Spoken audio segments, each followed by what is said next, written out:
A reading from the second letter of St. Paul to the Thessalonians. We ask you, brothers and sisters, with regard to the coming of our Lord Jesus Christ and our assembling with him, not to be shaken out of your minds suddenly, or to be alarmed either by a spirit, or by an oral statement, or by a letter allegedly from us, to the effect that the day of the Lord is at hand. Let no one deceive you in any way. To this end, he has also called you through our gospel, to possess the glory of our Lord Jesus Christ. Therefore, brothers and sisters, stand firm, and hold fast to the traditions that you were taught, either by an oral statement or by a letter of ours. May our Lord Jesus Christ himself and God our Father, who has loved us and given us everlasting encouragement and good hope through his grace, encourage your hearts and strengthen them in every good deed and word. The word of the Lord. A reading from the Holy Gospel according to Matthew. Jesus said, "Woe to you, scribes and Pharisees, you hypocrites! You pay tithes of mint and dill and cumin, and have neglected the weightier things of the law, judgment and mercy and fidelity. But these you should have done without neglecting the others.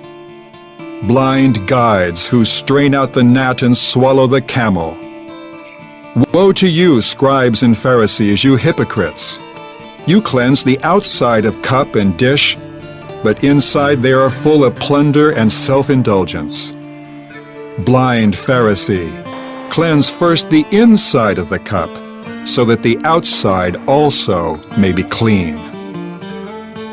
The Gospel of the Lord. There's a familiar old saying that says, "No good deed goes unpunished." St. Paul gives ample testimony to the truth of that axiom in today's epistle. He was doing his very best to share the good news, traveling all over the Mediterranean, working long days, writing endless letters, and supporting himself by working part-time as a tent maker. His one hope was to help transform people's lives in a healthier and happier direction, but what he got in return, as often as not, was hostility and ingratitude. There's more than an historical value in our hearing his story yet again, because our own lives inevitably contain some of the same kinds of experiences. Whether in our families or elsewhere, we set out with the best of intentions, and do our best, but too often reap nothing but indifference or grief. It was always thus, so we'd better decide how to respond to such experiences when they come. One option, of course, is simply to disengage and walk away. But that wasn't Paul's choice.